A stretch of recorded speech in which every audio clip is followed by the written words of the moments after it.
alike understand the trends that are taking shape within the country's education sector. I'm Justin Mahlatla, and today on Face the Nation, I am joined by the Minister of Primary and Secondary Education, Honorable Torerai Moyo, to analyze what is taking place as well as projections for this year. Honorable, welcome to Face the Nation. Thank you very much. Good evening, viewers. Now, Honorable, we'll start with the pass rate for 2024. We understand that there are discrepancies between the O-level 2024 and A-level classes as compared to the 2023 classes. Can you shed more light on that? Thank you very much, Justin. We have seen a phenomenal rise in the pass rate since 2022. In 2023, there was an improvement from the 2022 results, but however in 2024 we saw a marked improvement in all the levels. I will start with the grade 7 results. At grade 7 there was an increase from 45% to 49%. Then at O level there was also a marked increase from 29% to 33%. However, at A level we managed to maintain the pass rate, which stands at 95%. So in 2023 we had 95%. In 2024 we also had a 95%, which is a reflection of the fact that our teachers and our students are working very hard. We, especially at A level, that is an excellent performance to produce 95% pass rate. At O level, we made history in 2024. We last had 33% pass rate in 1984. So since 1984, results have not risen to 33%. On another note, we are saying we have realized a significant increase in the pass rate, but however, we are not happy with the 33%. More needs to be done to improve the pass rate so that at least students can perform a minimum of 50%. That is what we intend to produce in the 2025 academic year. But Honorable, what could be the reason behind this low pass rate? I mean, for years, hanging around the 30s and so forth. Can we not take it higher? I know you are projecting at 50% and so forth, but what could be the challenges? We seem to have a suppressed pass rate because of challenges associated with, especially in the rural areas, where in some cases they might not have adequate reading materials, and also because we schools just enroll everyone. Whether one passes grade 7 or not, we just give them an opportunity because it's their fundamental right to education, to have access to education.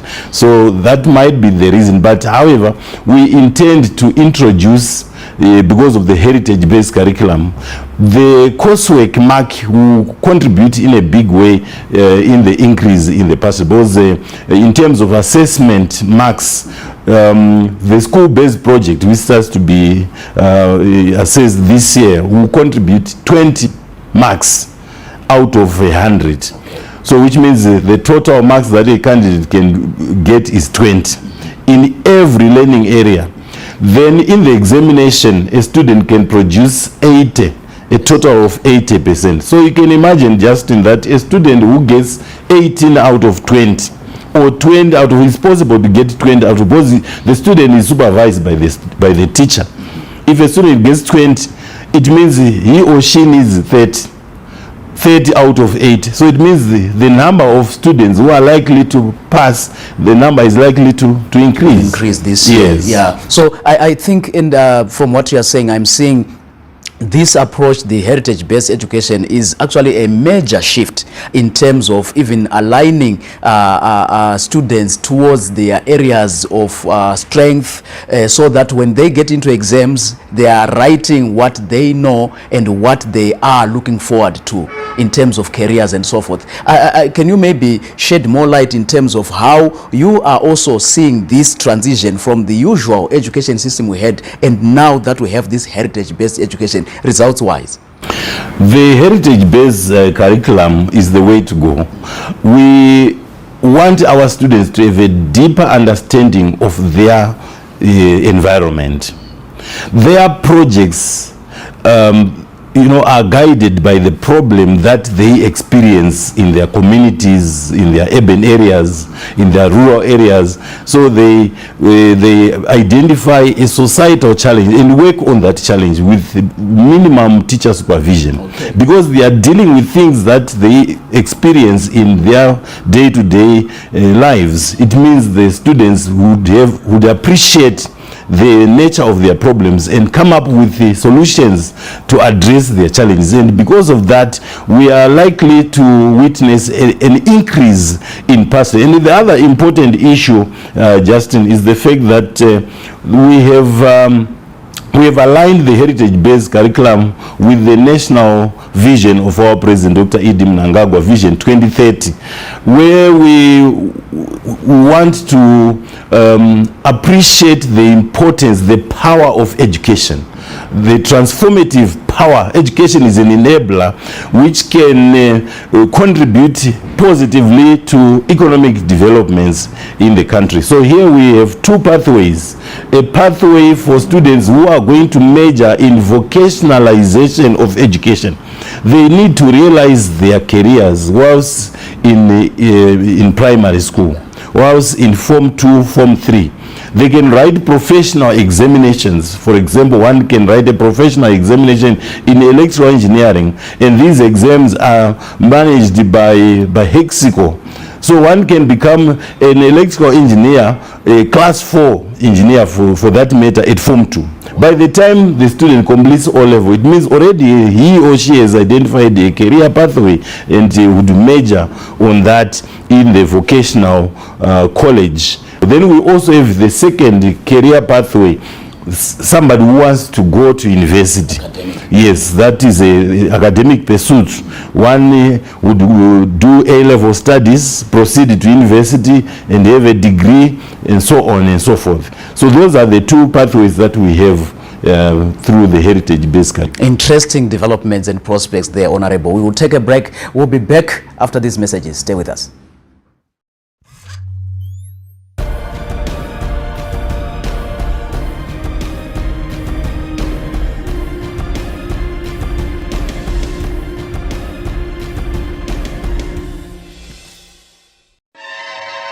Have you heard about Marechera? Hanziko. But he says keeper. Shakuyendeka. They say he has this glow about him now. He doesn't walk. He glides. I hate. He has got people who irons his money. But have you heard that when he coughs, money just comes out of the blue? Out of the orange. Hey, yo. Marechera. Says keeper. Shakuyendeka. Introducing the new Mukuru wallet.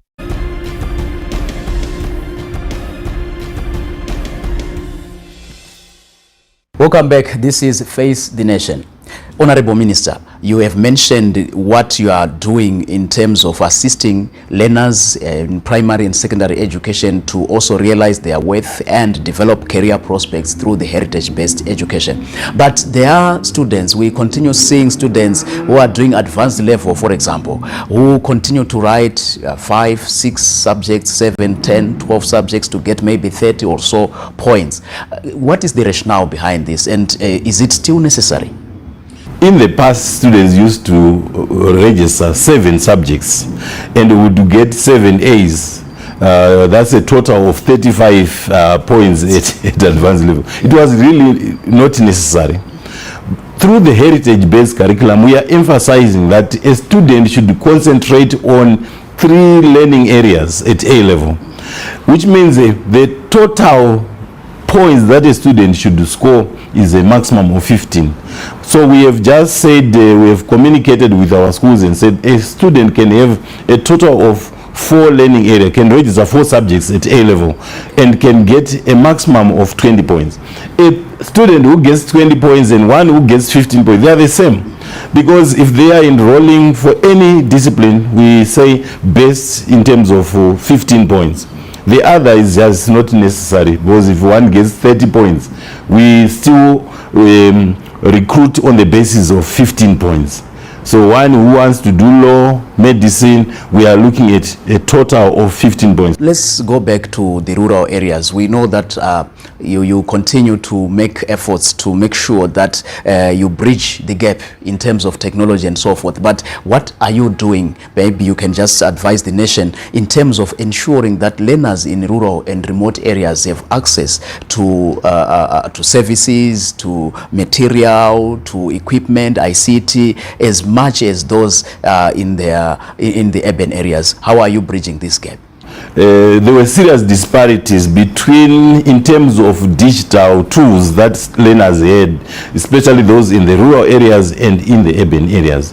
The tendency was learners in the urban areas had a lot of advantages. They had more digital tools like tablets, laptops, even phones. Now, as a ministry, we are saying we need to bridge the gap in terms of internet connectivity, digital tools that students have. We have started implementing a number of measures to bridge the gap.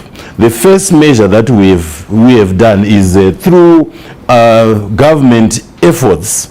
I want to commend the President, Dr. Idi Mnangagwa, who has launched the Presidential Computerization Program, where rural schools have received computers. Every independence celebration, we've seen quite a number, thousands of computers that have been donated by our president so that they will benefit the rural student. The other innovation is the issue of internet in the box. As ministry, we have encouraged and we have supplied routers to rural schools. These are routers that are deployed at a school. Every student within a radius of about 100 to 200 meters has access to connectivity. It means the teachers can submit assignments on internet virtually. Then students can respond and submit their responses. Then the teacher will mark their responses. The other way of addressing the challenge is the support we are receiving from our GPE partners, global partnership in education, like FCDO, UNICEF. Last year in 2024, our partners, with the support of government, managed to solarize 150 schools in Chipinge and Bedbridge districts. FCDO is going to supply gadgets in the form of tablets and also in the form of routers to those rural schools.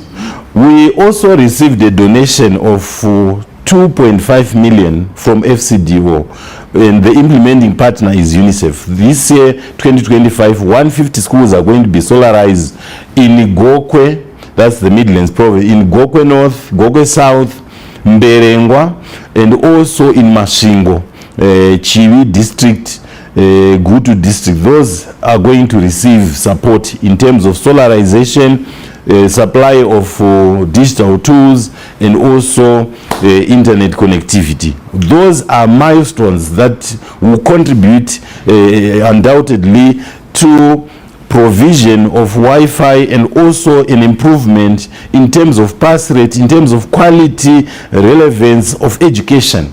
We will witness an increase in the pass rate come 2025 examination. Another critical area, Honorable, would be the issue of skills amongst the teachers or trainers, those who teach the learners in the rural areas. Of course, there's a clear, again, that gap, those in the remote areas and those in urban areas, due to proximity to technology and so forth. How are you addressing the issue of teachers getting enough skills to be able to train the learners? Are the teachers receiving continuous learning, skilling and upskilling in terms of their adaptability to technology as well? That is a pertinent question, Justin. We, as Minister of Primary and Secondary Education, we are seized with the teacher professional development. It's in line with the manpower development programs, where we are embarking on in-service training of our teachers. I know some teachers trained in the 90s, and there is need for them to receive in-service training. We have identified a number of universities and we have given scholarships to our teachers, especially those who are majoring in the STEM subjects, physics, chemistry, biology, IT, and so on. The teachers are receiving free tuition, free fees from the government. We want to commend our president for that support which is given to those teachers. They are learning at the Bindura University of Science Education, UZ, Midland State Universities. They are not paying any fees. We also have received support from the Penn State Humanitarian Pedagogical University in Russia. Last year, in-service training was started, whereby about 40 teachers have received the in-service training in artificial intelligence and robotics from professors at Humanitarian Pedagogical University in Russia. And last week, I went with the teachers, 4 of them, to Penn State, where they received rigorous training as part of teacher professional development.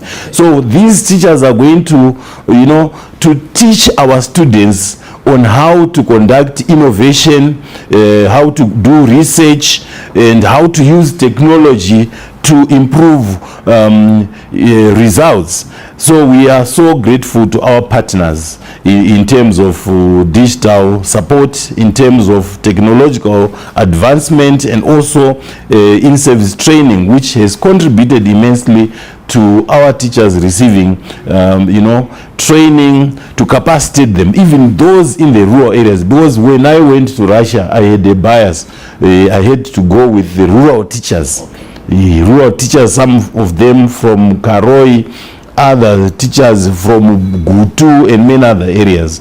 So we want our teachers in the rural areas to be as effective as those in the urban areas. We'll take another break. Stay with us.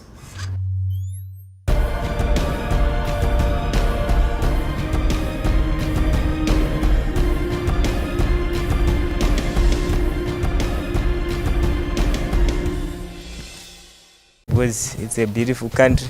Ndienda kumusha kurutsu ndinonowana mafruits akasiyana-siyana, matowe, tsupu, tsambatsi, maroro zvichiwaniwa neutara ndinzokufara.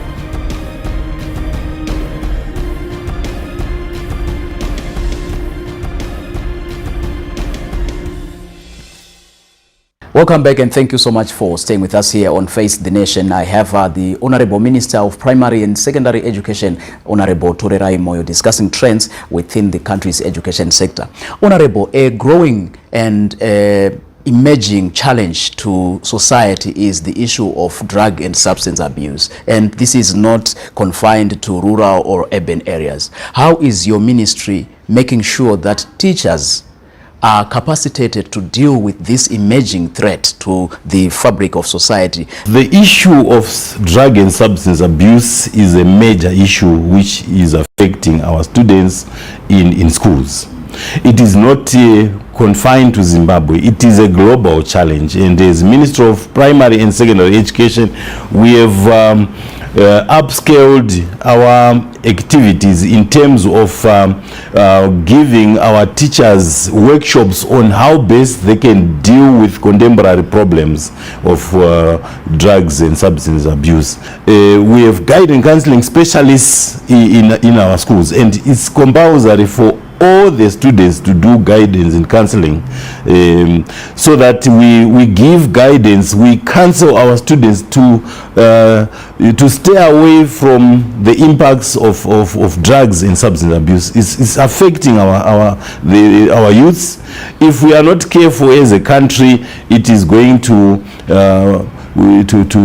affect the future generation. So as ministry, we are working tirelessly to eradicate the vice, to eradicate it's actually a cancer of some sort, whereby those students who have embarked on those challenges, we have seen people committing suicidal tendencies, killing each other because of the influence of those drugs and substance abuse. And we have specialists that's in terms of counseling, in terms of psychosocial support. We have services that are there in all the schools to guide and counsel our students. But we continue again seeing, incidences where students actually challenge teachers. Some get physical and so forth. How are you also assisting in terms of, we know that corporal punishment is being discouraged, in some instances actually banned. But how do you ensure that there is discipline within the learning environment when it comes to issues of physical violence?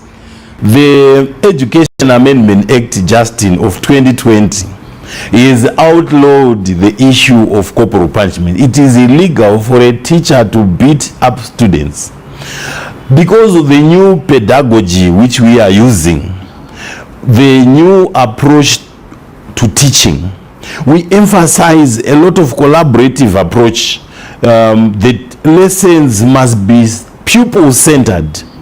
We are advocating for scientific ways of dealing with the challenges of our students. So the teachers are encouraged to resort to guiding, counseling students, and where students remain idle in a classroom situation, that's where they misbehave. But when students are kept busy, the teaching strategies, methodologies that teachers are using should be scientific, should make the student to be so engrossed, to be so busy, to be occupied all the time, and to do, exciting projects that they need to do. They should set some targets for those students, and when those students are are given a lot of assignments, then they will desist from any misdemeanors that they might commit. Let's look at the issue of teacher remuneration. For a long time, teachers have pleaded with government, with treasury, for a raise, so they say. But as a ministry, they're responsible for the teaching fraternity. How are you addressing this issue, and what are you doing to ensure that your teachers are adequately remunerated?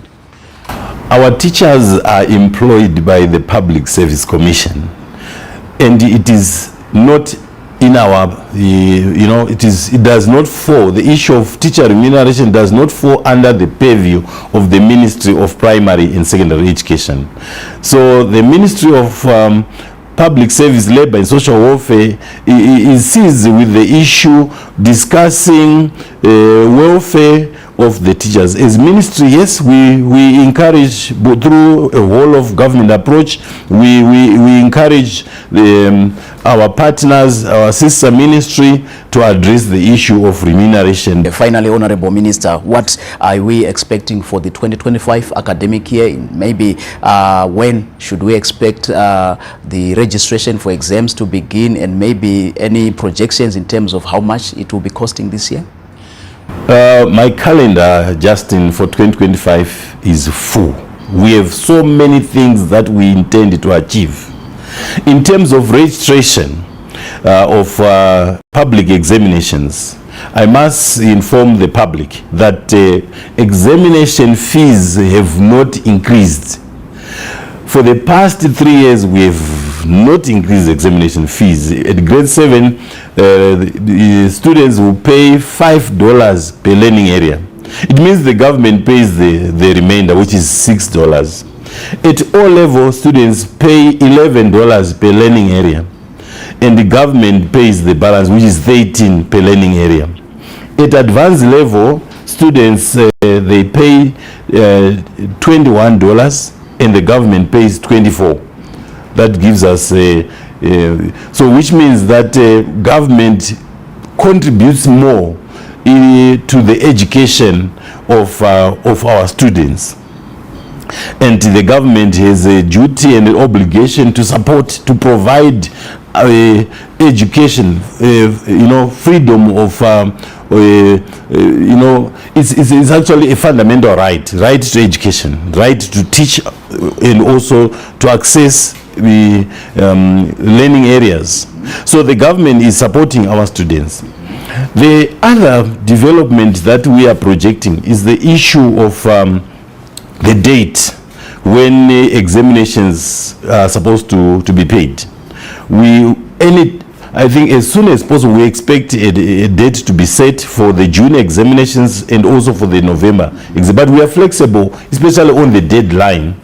Last year, I think the deadline was sometime in May, after negotiations with members of parliament.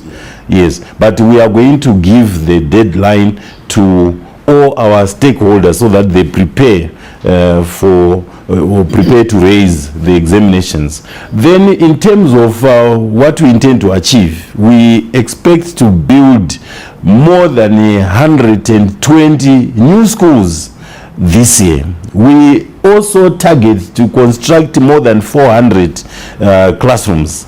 I wish to thank our president for the support that he has given us. I'm sure you're aware that the Ministry of Primary and Secondary Education received the highest budget in terms of 2025 budget allocation, where we got 46 billion. Part of that will go towards the school construction, classroom construction. We also have our partners, OFID, opaque funding for international development. They are going to give us about 20 million US dollars. So they are targeting, we are targeting 50 new schools to be built this year. So this same will get 20 million, and we are going to embark on involve building brigades, like the model which we used about 4 years ago. I'm sure Justin, you are aware that in May last year, His Excellency the President, Comrade Dr. Idi Mnangagwa, commissioned 17 schools at Makumi Mari. It's the OFID which provided us the funding to support government. So this year we are targeting 40 day schools and 10 boarding schools. So the first tranche we are going to receive it this term of 20 million. And they have said all the countries that have received support from OFID, it's only Zimbabwe that has done, major milestones in terms of school construction. We are also going to receive another 30 new schools.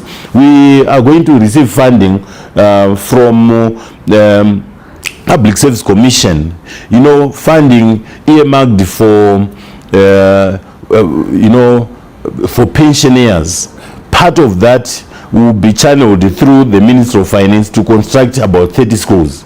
So it is a funding that is accessed through the National Building Society and also through the Ministry of Finance. So if we get 50 schools from OFID, we get 30 through the Ministry of Finance, from National Building Society. That's a total of 80. We also have our 2025 budget, plus individuals, corporates who are going to contribute to school construction and classroom construction. That is a lot. That is a major milestone. So we anticipate that with the new schools being built, even the deficit in terms of school construction is going to fall. Quite a lot there, as you said, Honorable Minister. Milestones indeed that you have achieved, and others that you look forward to achieving in this coming year. That's Honorable Torerai Moyo, the Minister of Primary and Secondary Education, on Face the Nation tonight. It's been a pleasure having you on the program, Honorable. Thank you very much. And to our viewers at home, let's make a date for another edition of Face the Nation next time. Pleasant viewing.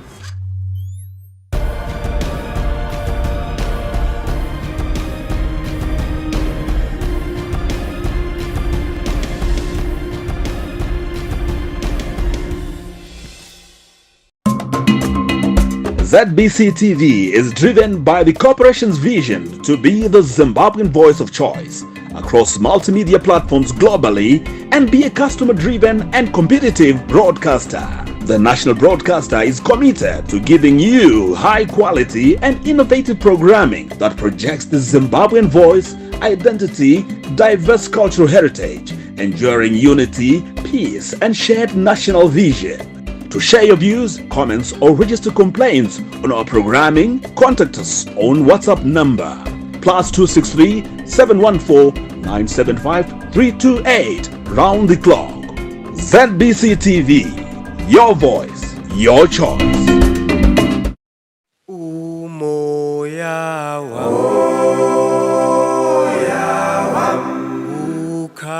ukhathaze umoya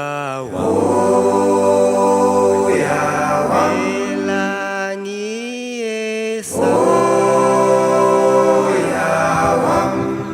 umoya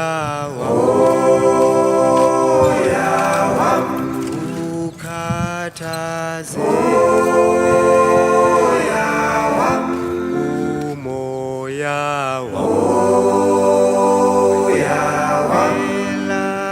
elangiyesa umoya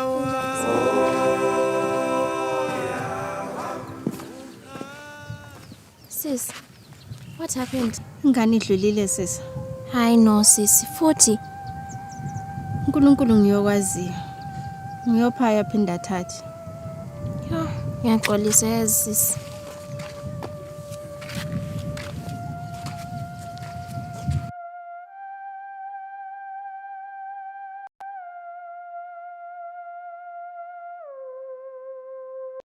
Ngabo mama bengithanda ubengasoza ngilahla ngabo mama bengithanda ubengasoza ngindisa ngenza umfazi oh angenza isihlungu isichibi nje ihlazo ihlazo ihlazo